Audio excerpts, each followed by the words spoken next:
Good-looking crowd there is out there. Give yourself a round of applause. Get your hands warmed up. I'd now like to introduce my esteemed colleagues on the San Diego City Council who are here in attendance.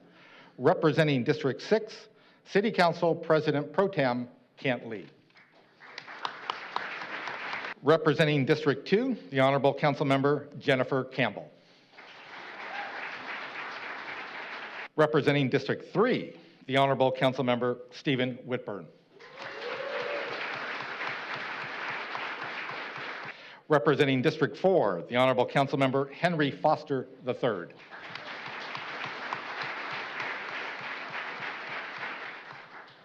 Representing District 5, the Honorable Councilmember Marnie Von Wilpert.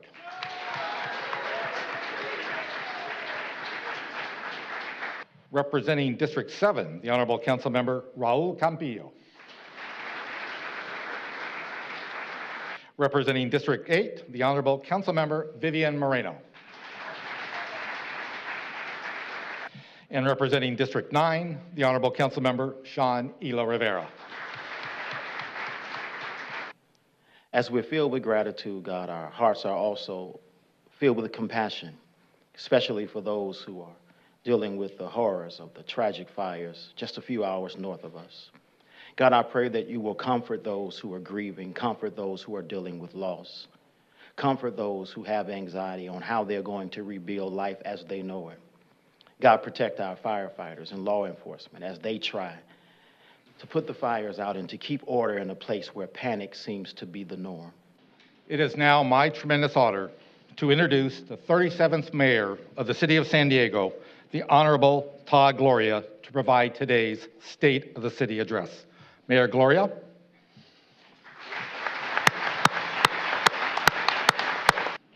Thank you all, and good afternoon. Council President LaCava, members of the City Council, City Attorney Ferbert, our dedicated city employees, and my fellow San Diegans. Before I begin, I'd like to take a moment to acknowledge and extend the condolences of our great city to our neighbors in Los Angeles and the surrounding areas. As you know, they continue to battle truly catastrophic wildfires that are devastating communities. And I want to express our city's profound gratitude to all the firefighters and emergency personnel from around the world, including our very own San Diego Fire Rescue crews, who are putting their lives on the line to protect communities. LA, we are with you, we are rooting for you, and please stay safe. In a normal year, much of this address would be spent highlighting the progress on our 4 major priorities for the city: keep you safe, reduce homelessness, build more housing, and fix the damn roads. And there's certainly plenty to talk about and to celebrate. How crime is down, homicides reduced by 30%, sexual assaults down by 12%, robberies down by 10%, and car thefts down by 20%. How our firefighters, lifeguards, and paramedics responded to an incredible 188,000 emergency calls last year, a new record. How we resurfaced a full quarter of our entire road network in just the last 4 years. And how the city's credit rating increased in June from AA to AA+, the second highest rating available. How we've more than doubled homeless shelter options, and with recent data showing that our efforts are finally turning the tide. But this year, I want to primarily focus on the work ahead. Because while our persistence has yielded many achievements to celebrate, the stark financial realities we face today will be a true test of our resolve. As you know, Measure E, our proposed sales tax measure that the voters of this city considered this past November, did not secure enough support.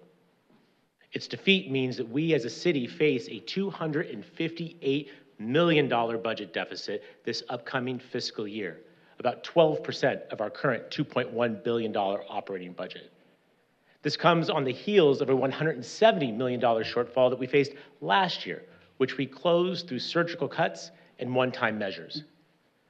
While we had hoped that Measure E would give us the ability to finally align our ongoing resources with desired service levels and make big investments in our neighborhood infrastructure needs, as mayor, I've heard and I accept the will of the voters. I've taken immediate steps to cut spending, freezing all but the hiring for all but the most essential positions, stopping non-essential spending, and making other mid-year adjustments to put us in a better position to start the next fiscal year. I'm conducting a wholesale evaluation of our city's office space leases. Where it's cost beneficial, we will terminate or renegotiate leases and consolidate space to use square footage more efficiently and save taxpayers money. I've also directed city department directors to craft their budgets for next year, not by simply tweaking last year's budget, but totally rethinking their operations to preserve the highest level of service possible within a smaller resource allocation. This approach is really no different from what you would do if your family was facing tough times. We adjust, we get creative, and we make the most of what we have. And I have faith in our city employees to rise to the occasion. And I'm here to tell you these measures are working. To date, we've sped up permitting on 33 projects with more than 3,500 new homes, and we have another 3,500 in the pipeline right now. City staff also far exceeded my 30-day mandate for permit review, completing these approvals in an average of just 8 days, when it in the past typically took over 6 months. Now, I'm a bit of a policy nerd, so I recognize policy reforms might be a little boring to you, but the results are incredibly exciting. For about 2 decades, San Diego was permitting on average about 4,300 new homes each year. In 2023, we more than doubled that, permitting almost 10,000 new homes. Preliminary numbers for last year show another 8,500 new homes were permitted, even in the face of high interest rates and inflation. In the coming months, I intend to announce a new program to incentivize the construction of new starter homes like row homes, townhomes, and condos, homes that can bring first-time home ownership opportunities for San Diegans to create generational wealth for themselves and for their children. Now, this multi-departmental, all-hands-on-deck approach to our housing crisis that I just described is one example of this dedication to improving the lives of San Diegans that I see every day coming from our city workforce. And the city of San Diego can do hard things. And in 2025, we are going to add conquering our structural budget deficit once and for all to our list of accomplishments.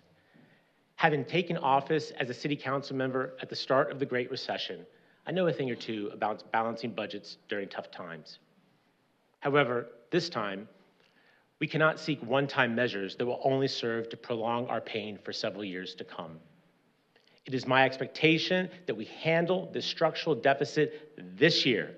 No gimmicks, no Hail Mary passes, no cavalry is coming to save us. We cannot wait yet for another revenue measure that might fail, and we certainly can't count on assistance from the federal government, which under the incoming administration is far more likely to burden us than to help us. We have corporate partnerships that have delivered well for us, like our deal with Toyota to provide lifeguard vehicles, saving taxpayers almost $4 million. Why not do more partnerships like this? Again, a reminder that we can no longer do things a certain way simply because that's the way that it's always been done.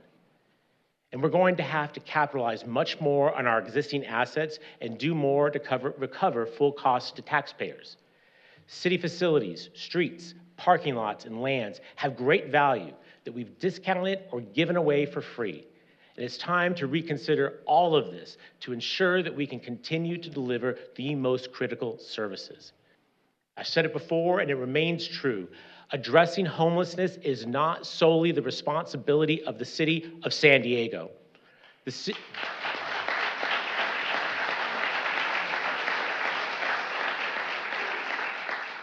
of San Diego cannot continue to shoulder the response to this region's homelessness crisis alone. Our city-funded outreach, shelter, and family unification programs have served more than 25,000 people and successfully placed nearly 4,700 of them into housing. Along with these efforts comes the imperative to enforce our laws against unsafe and unsanitary encampments. In San Diego, we took a stand that we will not accept encampments that block sidewalks, forcing children to walk in the street just to get to school, and making it harder for customers to patronize businesses that employ our people and power our economy. Our unsafe camping ordinance is successfully reducing encampments in heavily impacted areas without widespread arrests. Put simply, it is working. Homelessness is a national crisis, up 18% nationwide, and it is present in every corner of our region. And for every city in our region, from San Marcos to Imperial Beach, they need to step it up. Because they too have vacant buildings that can be converted into shelters. They too have underused parking lots that can accommodate a safe parking program. They too have land where they can create a safe sleeping program. And they too can choose to build more housing. It's long past time for all cities in this county to do their part and not simply rely on you, the taxpayers of this city, to continue to foot the bill.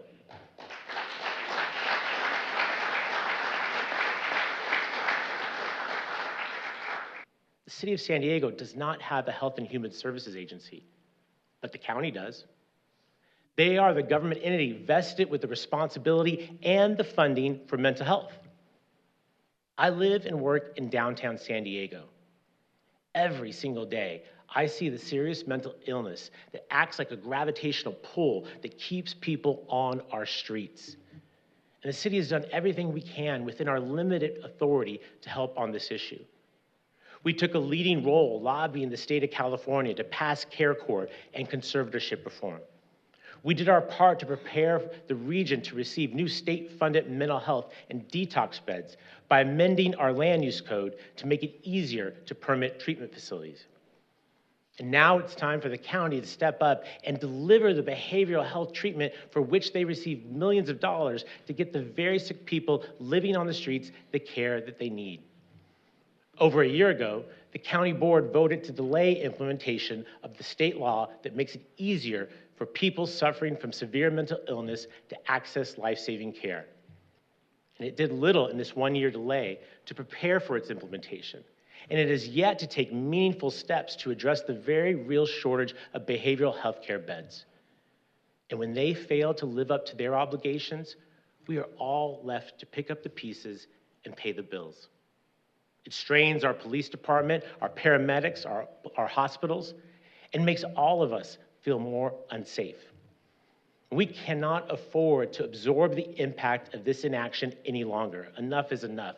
My fellow San Diegans, it is my hope that anytime you see a person on the street suffering from extreme mental illness or addiction, that you think of the County of San Diego and ask, when will they step up to provide the services they need to end this crisis once and for all?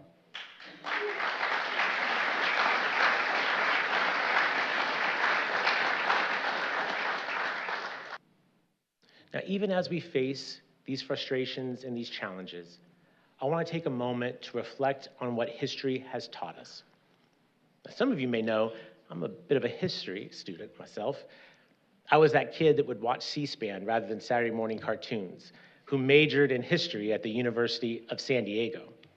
And what I know is that history shows us that in times of great adversity, there is also great opportunity. I'm reminded that in the 1990s, our region faced an economic crisis with the contraction of the defense and aerospace industries, the backbone of our economy at that time, leading to widespread job losses and threatening our city's future. But unlike so many other once thriving American cities that were pulled under by a struggling industry, San Diego chose a different path. We redeployed our resources, our talent, innovation, and expertise, and transformed our economy into one that was more diverse, more sustainable, and more resilient.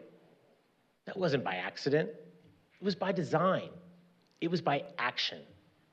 We leveraged our world-class universities to become a global leader in life sciences, wireless technology, clean tech, and other innovation industries. Now, I see a similar opportunity for us ahead. to turn this moment of great adversity into an opportunity to build a better city for all of us. I'm also reminded of my own story.